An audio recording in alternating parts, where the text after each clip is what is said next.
बहुत समय पहले स्पेन की हरी भरी पहाड़ियों और सुनहरे मैदानों के बीच एक युवा चरवाहा रहता था, सैंटियागो। उसकी जिंदगी देखने में बेहद साधारण थी। उसके पास कुछ भेड़ें थीं, एक पुरानी जैकेट थी, कुछ किताबें थीं और एक बेचैन दिल था। लेकिन उस साधारण जीवन के भीतर एक असाधारण बात छिपी थी। सैंटियागो हमेशा यह महसूस करता था कि दुनिया उससे कुछ कहना चाहती है। वह जब भी अपनी भेड़ों को लेकर दूर दूर तक निकलता तो नए शहरों, नए चेहरों और नई कहानियों से मिलता। उसे लगता था कि हर रास्ते के पीछे कोई रहस्य छिपा है और हर सफर के अंत में कोई नया उत्तर उसका इंतजार कर रहा है। लेकिन एक रात उसकी जिंदगी हमेशा के लिए बदलने वाली थी। स्पेन के दक्षिण में एक पुराने टूटे हुए गिरजाघर के भीतर, जहां कभी प्रार्थनाएं हुआ करती थीं और अब केवल हवा की सरसराहट गूंजती थी, सैंटियागो अपनी भेड़ों के साथ सो रहा था। छत का बड़ा हिस्सा टूट चुका था और खुले आकाश से तारे साफ दिखाई दे रहे थे। वहीं उस शांत रात में उसे एक रहस्यमयी सपना आया। उसने देखा कि एक छोटी बच्ची उसका हाथ पकड़ती है और उसे दूर दूर तक ले जाती है। वे रेगिस्तान पार करते हैं और अंततः इजिप्ट के विशाल पिरामिडों के सामने पहुंचते हैं। बच्ची मुस्कुराकर कहती है, यदि तुम यहां आओगे तो तुम्हें एक खजाना मिलेगा। और ठीक उसी क्षण जब वह खजाने की सही जगह बताने वाली होती है, सैंटियागो की नींद खुल जाती है। उसकी सांसें तेज थीं, दिल जोरों से धड़क रहा था। यह पहली बार नहीं था, उसे यही सपना दूसरी बार आया था। और कभी कभी जब कोई सपना बार बार लौट कर आता है तो वह केवल सपना नहीं रह जाता, वह नियति की दस्तक बन जाता है। सुबह होने पर भी सैंटियागो का मन शांत नहीं हुआ। वह बार बार उसी दृश्य को याद करता रहा, पिरामिड, रेगिस्तान और वह अनकहा खजाना। उसने तय किया कि इस बार वह इस संकेत को अनदेखा नहीं करेगा।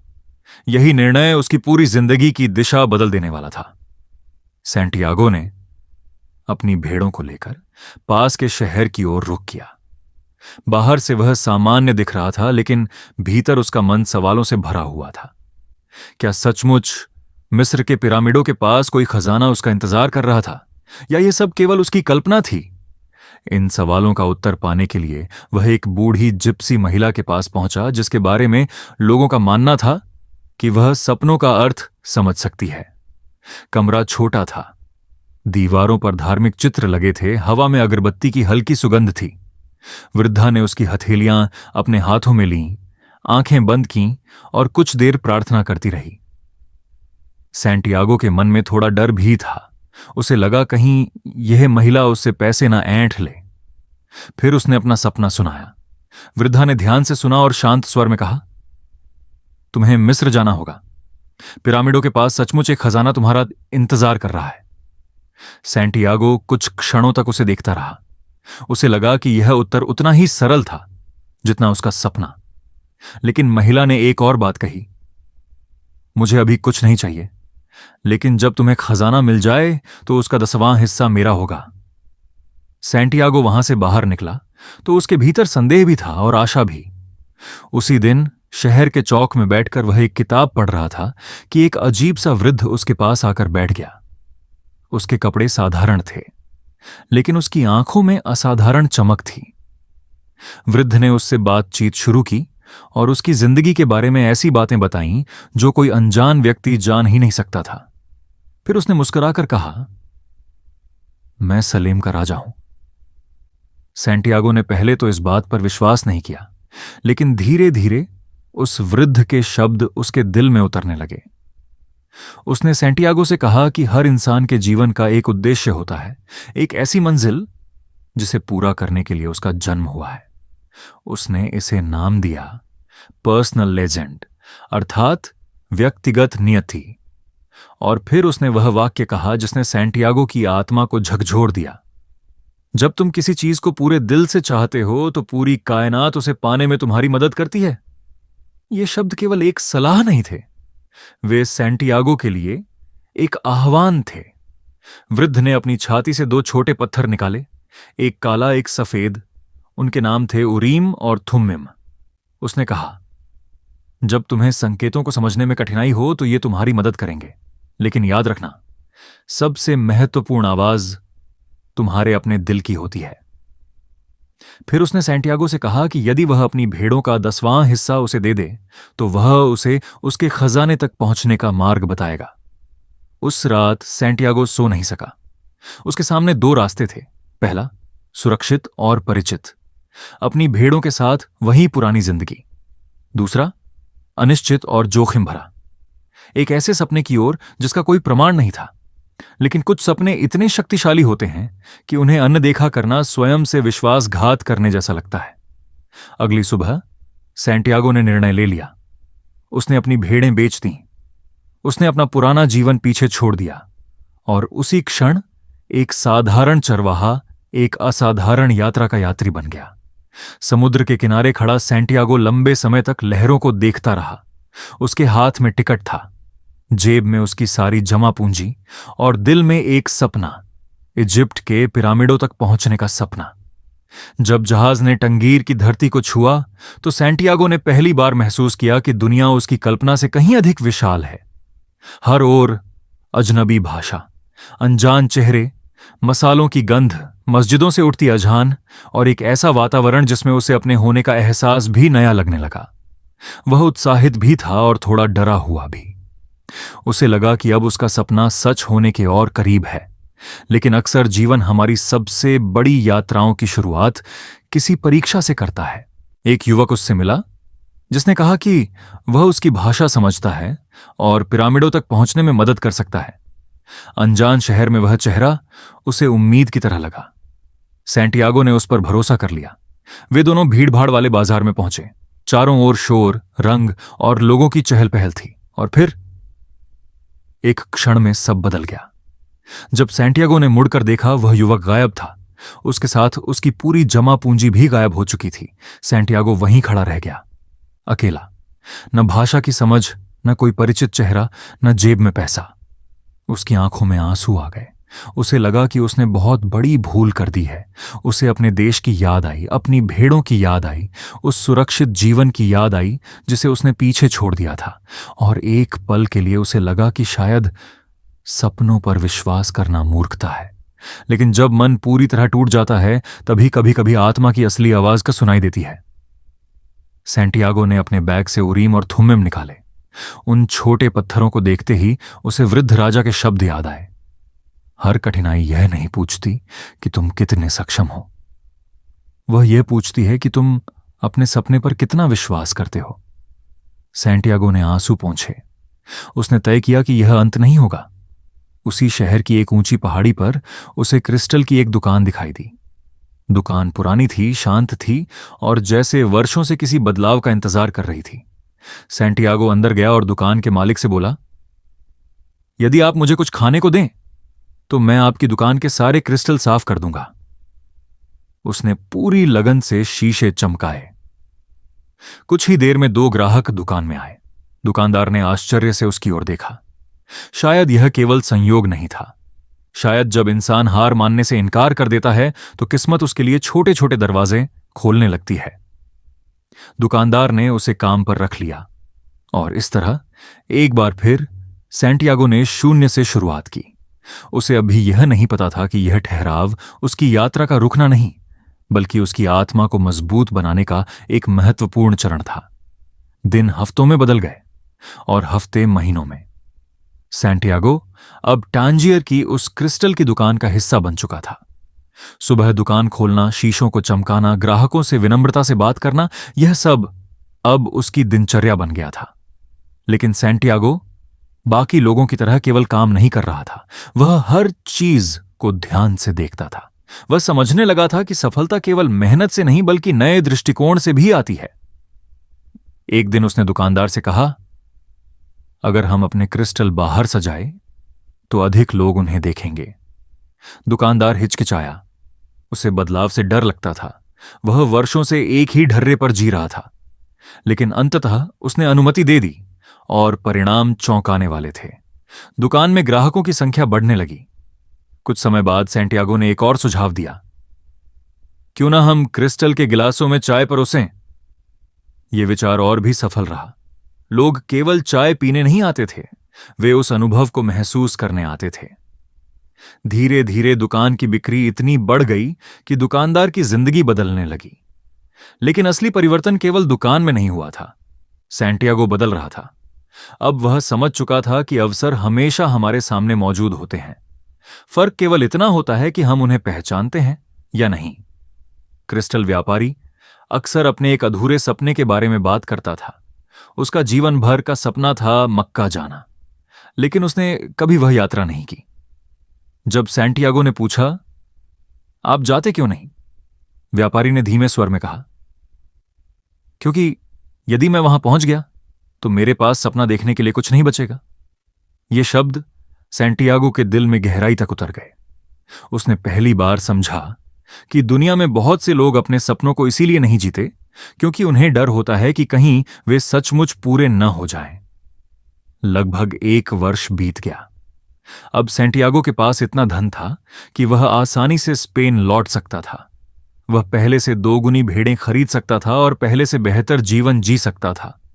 उसके सामने फिर वही प्रश्न खड़ा था, क्या वह वापस लौट जाए और सुरक्षित जीवन चुन ले, या उस खजाने की तलाश जारी रखे जिसके अस्तित्व का कोई प्रमाण नहीं था। उस रात उसने बहुत देर तक सोचा। उसने महसूस किया कि यदि वह लौट गया तो बाहर से सफल दिखेगा, लेकिन भीतर से हमेशा अधूरा रहेगा। हर सुबह उसे याद आएगा कि इजिप्ट के पिरामिड अब भी उसका इंतजार कर रहे हैं। और तब उसने अपने जीवन का एक और सबसे बड़ा निर्णय लिया। उसने कहा, मैं वापस नहीं जाऊंगा, मैं अपनी नियति का पीछा करूंगा। उस क्षण सैंटियागो ने समझ लिया कि असली साहस का अर्थ डर का समाप्त हो जाना नहीं है। असली साहस का अर्थ है डर के बावजूद आगे बढ़ना। उसने अपनी कमाई समेटी, रेगिस्तान पार करने वाले कारवां में शामिल होने की तैयारी की और एक बार फिर अज्ञात की ओर कदम बढ़ा दिए। अब उसके सामने था विशाल सहारा, अनंत रेत, असीम आकाश और एक ऐसा रास्ता जो केवल मिस्र के पिरामिडों तक नहीं बल्कि उसके अपने हृदय के सबसे गहरे सत्य तक पहुंचने वाला था। कारवां धीरे धीरे रेगिस्तान के भीतर उतरता चला गया। सैकड़ों ऊंटों की लंबी कतारें, यात्रियों की धीमी चाल और चारों ओर फैला हुआ सुनहरा सन्नाटा, मानो पूरी दुनिया ने बोलना बंद कर दिया हो। दिन में सूरज इतनी तीव्रता से चमकता कि रेत आग की तरह तपने लगती। रात होते ही वही रेगिस्तान बर्फ सी ठंडक में बदल जाता। ऊपर आकाश में असंख्य तारे चमकते, जैसे ब्रह्मांड स्वयं इस यात्रा का साक्षी हो। सैंटियागो अब पहले जैसा नहीं रहा था। वह समझ चुका था कि हर ठोकर, हर देरी, हर कठिनाई उसकी राह रोकने के लिए नहीं बल्कि उसे मजबूत बनाने के लिए आई थी। कारवां में उसकी मुलाकात एक अंग्रेज यात्री से हुई। वह मोटी मोटी किताबों में डूबा रहता था और अल्केमी के रहस्यों को समझने की कोशिश कर रहा था। उसने सैंटियागो से कहा, दुनिया के सारे रहस्य एक ही सत्य की ओर इशारा करते हैं। जो स्वयं को समझ लेता है वह ब्रह्मांड को समझने लगता है। सैंटियागो ने महसूस किया कि यह यात्रा केवल खजाने की खोज नहीं रह गई थी, यह स्वयं को खोजने की यात्रा बन चुकी थी। दिन बीतते गए। धीरे धीरे उसने रेगिस्तान की भाषा सुननी शुरू कर दी। हवा की दिशा, ऊंटों की चाल, पक्षियों की उड़ान, हर चीज जैसे कोई संकेत दे रही थी। और जब मन शांत हो जाता है तो प्रकृति वास्तव में बोलने लगती है। कई सप्ताह बाद कारवां एक विशाल ओएसिस पहुंचा। रेत के समुद्र के बीच जीवन का हरा भरा चमत्कार, हजारों खजूर के पेड़, मीठे पानी के कुएं और उस सूने संसार के बीच आशा का एक द्वीप। यहीं एक दिन पानी भरते समय सैंटियागो की नजर एक युवती पर पड़ी। उसका नाम था फातिमा। उसकी आंखों में ऐसी गहराई थी जैसे रेगिस्तान ने अपने सारे रहस्य उनमें छिपा दिए हों। उसे देखते ही सैंटियागो समझ गया कि यह कोई साधारण मुलाकात नहीं है। यह वही भावना थी जिसे शब्दों की आवश्यकता नहीं होती। उसने पहली बार जाना कि प्रेम भी संकेतों की भाषा में आता है। सैंटियागो ने फातिमा को अपनी पूरी कहानी सुनाई, सपना, राजा, पिरामिड और खजाने की तलाश। फातिमा ने ध्यान से सुना और मुस्कुराकर कहा, यदि यह तुम्हारी नियति है तो तुम्हें उसे पूरा करना ही होगा। मैं तुम्हारा इंतजार करूंगी। इन शब्दों ने सैंटियागो के हृदय को गहराई से छू लिया। उसे ऐसा प्रेम मिला था जो उसे बांधना नहीं चाहता था, जो उसे रोकना नहीं चाहता था, जो उससे कह रहा था, जाओ अपने सपने पूरे करो। और उसी क्षण सैंटियागो ने समझा कि सच्चा प्रेम हमें हमारी मंजिल से दूर नहीं ले जाता। सच्चा प्रेम हमें हमारी मंजिल तक पहुंचने की शक्ति देता है। रेगिस्तान शांत था, तारे चमक रहे थे और सैंटियागो के भीतर अब दो खजाने जीवित थे। एक जो कहीं पिरामिडों के पास उसका इंतजार कर रहा था, और दूसरा जो उसे फातिमा की आंखों में मिल चुका था। लेकिन कहानी यहीं समाप्त नहीं होती। प्रेम ने सैंटियागो को रोका नहीं, उसने उसे और अधिक स्पष्ट बना दिया। अब वह केवल खजाने के लिए यात्रा नहीं कर रहा था, वह उस व्यक्ति में बदल रहा था जो अपने सपनों के योग्य हो। एक दिन ओएसिस के ऊपर उड़ते दो बाजुओं को देखते हुए सैंटियागो को अचानक एक विचित्र दृश्य दिखाई दिया। उसने देखा कि सशस्त्र योद्धाओं का एक समूह ओएसिस पर हमला कर रहा है। यह दृश्य इतना स्पष्ट था कि उसका दिल तेजी से धड़कने लगा। वह तुरंत जनजातीय नेताओं के पास पहुंचा और अपनी बात बताई। शुरुआत में किसी ने उस पर विश्वास नहीं किया, लेकिन रेगिस्तान में संकेतों को गंभीरता से लिया जाता था। नेताओं ने उसकी चेतावनी स्वीकार की और गुप्त रूप से तैयारी कर ली। अगले ही दिन वही हुआ जिसकी सैंटियागो ने भविष्यवाणी की थी। ओएसिस पर वास्तव में हमला हुआ, लेकिन इस बार रक्षक तैयार थे। हमला विफल हो गया, सैकड़ों लोगों की जान बच गई। अब सब समझ चुके थे कि सैंटियागो केवल एक साधारण यात्री नहीं था, वह संकेतों की भाषा समझने लगा था। उसी रात एक रहस्यमयी घुड़सवार ओएसिस में आया। काले वस्त्र, तेज निगाहें और व्यक्तित्व में ऐसी शक्ति कि उसे देखते ही वातावरण बदल गया। वह था अल्केमिस्ट, वह व्यक्ति जिसकी तलाश अंग्रेज यात्री वर्षों से कर रहा था। लेकिन आश्चर्य की बात यह थी कि अल्केमिस्ट ने सैंटियागो को चुना, क्योंकि उसने किताबों से नहीं, जीवन से सीखना शुरू कर दिया था। अल्केमिस्ट ने उससे कहा, तुम बहुत दूर आ चुके हो, लेकिन सबसे कठिन यात्रा अभी बाकी है। सैंटियागो ने फातिमा की ओर देखा। उसके हृदय में प्रेम था और सामने उसकी नियति। कुछ क्षणों के लिए उसके भीतर संघर्ष हुआ। क्या वह यहीं रुक जाए या उस अंतिम खजाने की खोज में आगे बढ़े?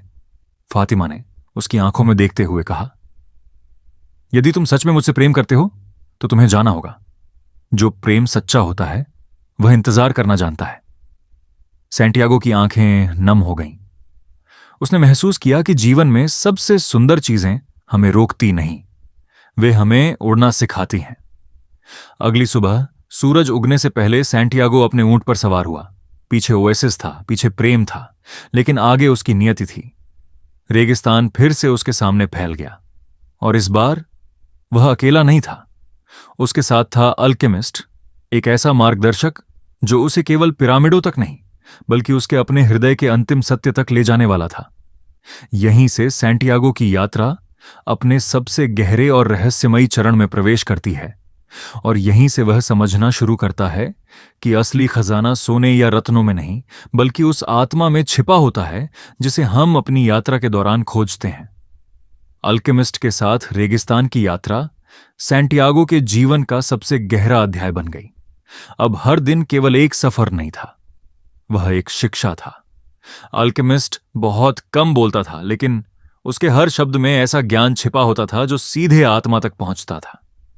एक रात तारों से भरे आकाश के नीचे उसने सैंटियागो से कहा, अपने दिल की आवाज सुनो, वह तुम्हें हमेशा सच बताएगा। सैंटियागो ने आंखें बंद की। पहली बार उसने अपने भीतर के डर को साफ साफ सुना। उसका दिल कह रहा था, मुझे डर है कि कहीं हम असफल ना हो जाए। मुझे डर है कि कहीं खजाना केवल एक भ्रम न निकले। मुझे डर है कि कहीं मैं फातिमा से फिर कभी न मिल पाऊं। अल्केमिस्ट मुस्कुराया। डर हमें वास्तविक पीड़ा से अधिक कष्ट देता है। जो व्यक्ति अपने सपने के लिए चलता है, उसकी हर परीक्षा उसे उसके उद्देश्य के और निकट ले जाती है। यात्रा आगे बढ़ती रही, लेकिन जल्द ही वे कुछ सशस्त्र योद्धाओं द्वारा रोक लिए गए।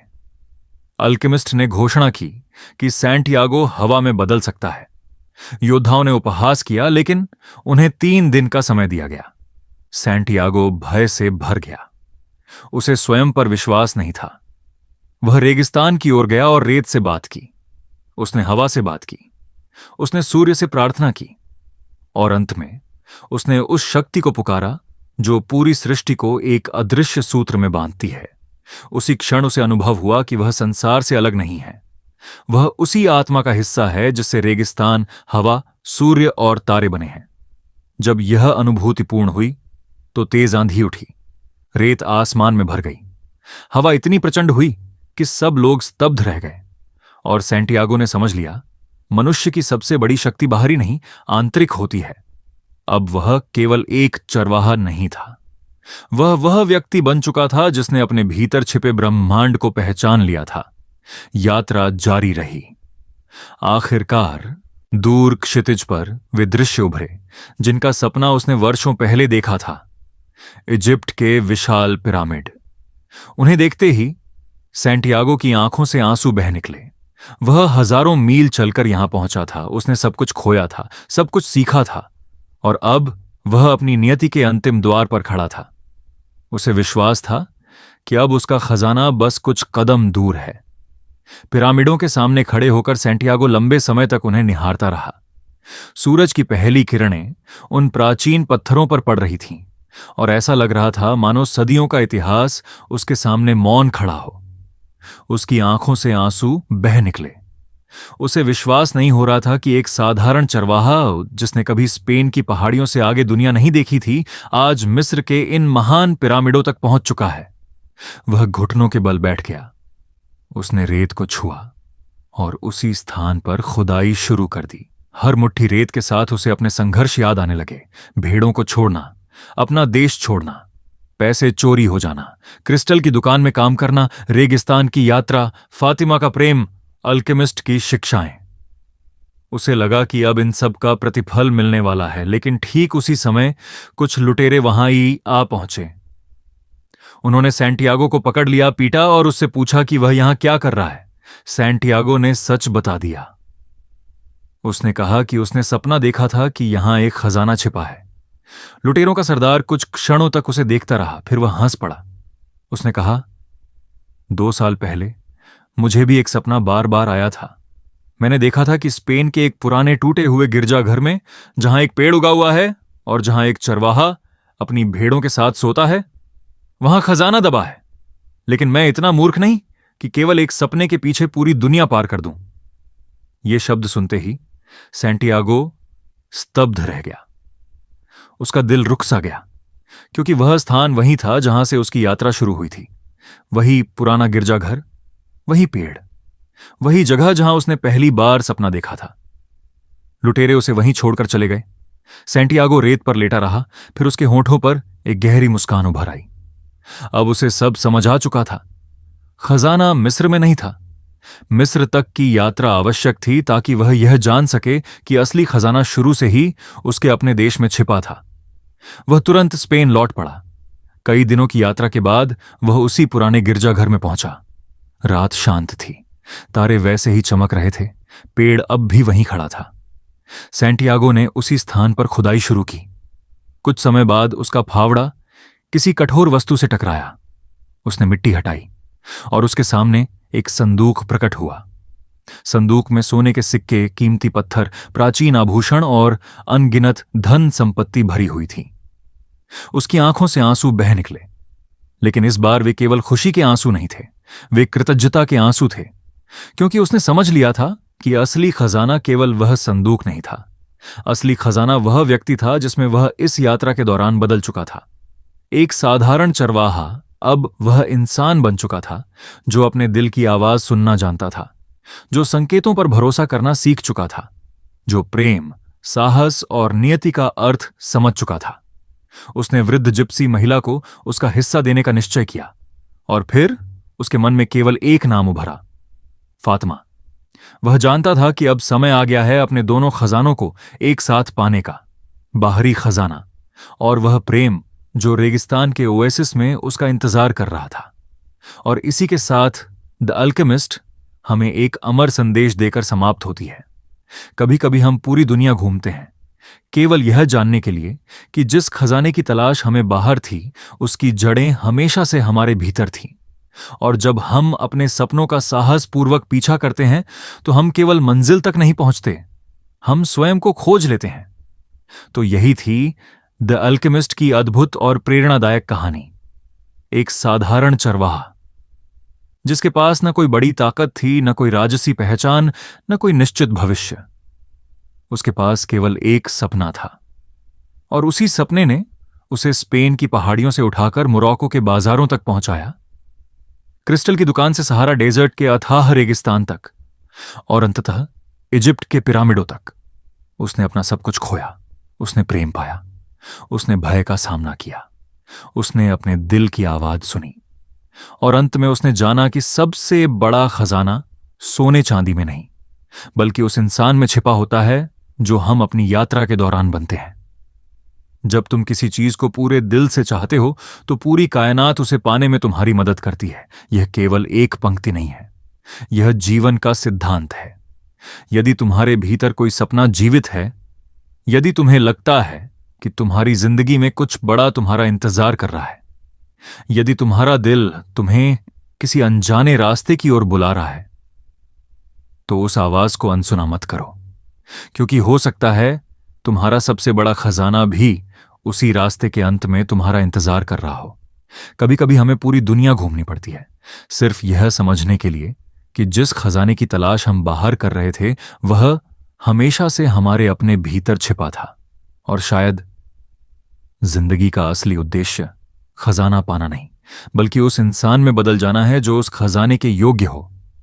अगर इस कहानी ने आपके दिल को छुआ हो तो याद रखिए, अपने सपनों से कभी हार मत मानिए, क्योंकि हर सच्चे सपने के पीछे पूरी कायनात खड़ी होती है। धन्यवाद।